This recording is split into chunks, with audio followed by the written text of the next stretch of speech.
Hi students, இன்னைக்கு நம்ம class 12 maths inverse trigonometric function chapterல exercise 4.1ல 6th sumல second subdivision sum பார்ப்போம் இந்த வீடியோல. Find the domain of the following. G of x is equal to 2 sin inverse of 2x minus 1 minus pi by 4. இப்போ நம்ம இந்த domainல இந்த xக்கு value கண்டுபிடிக்கணும் அப்படின்றதுன meaning நம்ம இத மட்டும் எடுத்துக்குவோம். இப்போ domain sin inverse of x ஓட range என்ன வரும் நமக்கு?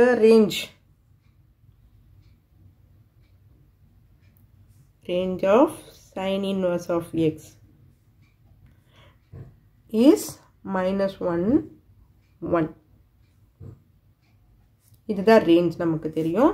So, அப்போ இந்த value மட்டும் நம்ம போட்டுப்போம். Minus, x ஓட value தானே கண்டுபிடிக்கணும் நம்ம. So, greater than or equal to 2x minus 1 less than or equal to 1. இப்போ என்ன பண்றேன்? ரெண்டு பக்கமும் plus 1 add பண்ணலாம். 0 பண்ணணும். நம்ம plus 1 add பண்ணலாம். Add plus 1. இப்போ plus 1 add பண்ணிங்கன்னா என்ன ஆகும்? minus 1 plus 1 இங்க 0 ஆயிடும். Greater than or equal to 2x minus 1 plus 1. அப்போ அதுவும் cancel ஆயிடும். 2x வந்துரும். Less than or equal to இங்க plus 1 add பண்ணோம்னா 2 வந்துரும். ஓகேவா? இப்போ அடுத்தது என்ன பண்ணலாம்?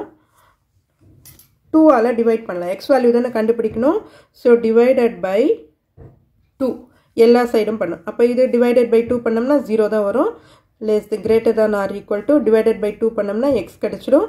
இங்க divided by 2 பண்ணோம்னா 1 ன்னு கிடைக்கும். So x is greater than or equal to 0 less than or equal to 1. நமக்கு x க்கு வேல்யூ கிடைச்சிருச்சு. So இதுதான் நம்மளோட answer. So domain is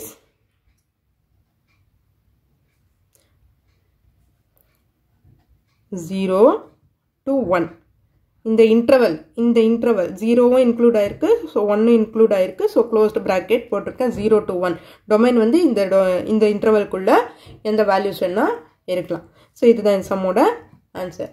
okay students, இந்த வீடியோ உங்களுக்கு யூஸ்ஃபுல்லா இருந்ததுன்னா சப்ஸ்கிரைப் பண்ணுங்க. மறக்காம உங்க ஃப்ரெண்ட்ஸ் கிட்டயும் ஷேர் பண்ணுங்க ஸ்டூடெண்ட்ஸ். Thank you.